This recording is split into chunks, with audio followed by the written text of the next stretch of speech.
తమ్ముడు చెప్పినా మన అంబేద్కర్ ఉన్నాడు కదా, అవును. ఆయన గురించి నీకేం తెలుసా? ఏమిటో ఆయన కొంచెం పేద సాధికి అంతా మనకి హెల్ప్ చేసి మనం నిలబెట్టింది, మనకి తక్కువ స్థాయి గెలాలనేసి పోరాడినాడు. అవును, అంతవరకు మనకు తెలుసు. అంతే. ఏమన్నా ఉంటే చెప్పగలరు మీరు పెద్దవాళ్ళు. అదే ఓకే ఓకే. ఎందుకంటే అంబేద్కరు అనేవాడు నా జాతి, అవును, చీకట్లో యా జాతి? భారత జాతి. అవును, యా జాతి కాదు, యా కులము కాదు, యా మతము కాదు, నా భారత జాతి. అన్ని జాతి చీకట్లో అవునవును వస్తున్నారు, వీళ్ళని వెలుగులోకి తేవల్లా అని ఆయన బుక్కులు చదివి చదివి చదివి చదివి భార్య పిల్లల్ని బిడ్డల్ని పోగొట్టుకున్నాడు. కొడుకు చనిపోతే కూడా సాగుకు రాలేదు. అలాంటి గొప్ప వ్యక్తి అంబేద్కర్. ఆయన తలుచుకుంటేనే కళ్ళలో నీళ్ళు వస్తాయి. అలాంటి గొప్ప వ్యక్తి అంబేద్కర్. ఈరోజు ఆయన చనిపోయిన రోజు, ఈరోజు డిసెంబర్ 6వ తేదీ చనిపోయిన రోజు. అందుకే ఆయన గుర్తు చేసుకుందామని ఈరోజు మనం ఎంత కూల్ చేసినా ఎంత నాలు చేసినా ఇంటికి వస్తే ఆయన తలుచుకుందామని ఒక ఆలోచనతో మనం ఈరోజు తలుచుకుందామని నిన్ను నేను కలవడం జరిగింది.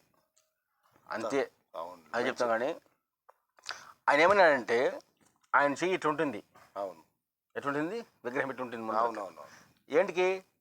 నేను అనుకుంటా, నువ్వు ముందుకు పో, ఇట్లా ముందుకు పోని ఈ చూపుడు వేలు ఇట్లా ముందుకుంటుంది, ఈ చూపుడు వేలు. అవునవును, అదే చెప్తున్నాను నేను. నీ చూపుడు వేలు ఇంకా మమ్మల్ని చూదే గుండెల్లో గుచ్చుతూ ఉంది, ఆత్మగౌరవాన్ని వెన్నుకోవద్దని వెన్ను తట్టి నిన్ను వెంటాడుతుంది. నా జోహార్లందుకో భీమారావో,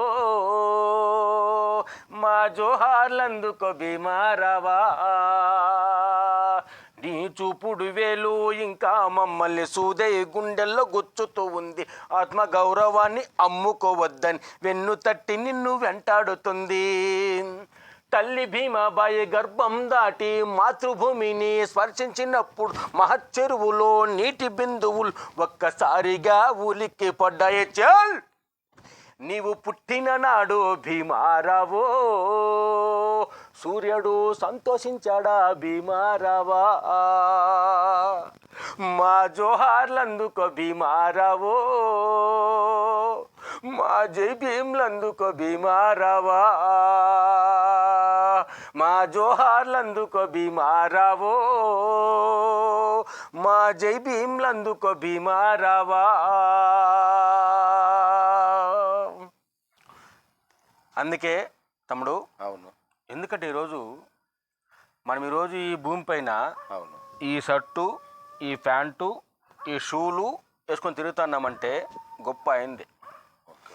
ఆయన మనకి చిన్న భిక్షది. అవును, ఆయన ఏం చేసినాడంటే, తన కొడుకు చనిపోతే కూడా కోట్లు చేయిలు పెట్టుకొని నిలుచుకున్నాడు. డబ్బులు లేవు, ఈ కొడుకుని దానం చేయక డబ్బులు లేవు. దానికి కూడా భార్య సగం చీర చింపుకొని వచ్చి బిడ్డ పైన కప్పింది. ఎందుకు సగం కప్పినావంటే, మాట కట్టుకోవడానికి చీర లేదయ్యా, ఇది ఒకటే ఉంది. అంత బాధపడింది. అది ఫ్రెండ్స్ అంతా వచ్చి పూలమాల తెచ్చి వేసి దానికలు చేసినాడు ఆ బిడ్డకి. కాబట్టి ఇంత బాధపడి అంబేద్కర్ మనకి ఇచ్చిన భిక్షని మనం ఏం చేయాలంటే, ప్రతి ఇంట్లో ఒక అంబేద్కర్ పుట్టాలి. అవును, ఎస్, ప్రతి ఇంట్లో ఒక అంబేద్కర్ పుట్టాలి. ఎస్, ఆ పుడితేనే మన భారతదేశంలో మనమందరూ బడుగు బలహీన వర్గాల శ్రేయస్సు కోరే ఏకైక వ్యక్తి ఒకే ఒక అంబేద్కర్ మాత్రమే, డాక్టర్ బిఆర్ అంబేద్కర్ మాత్రమే.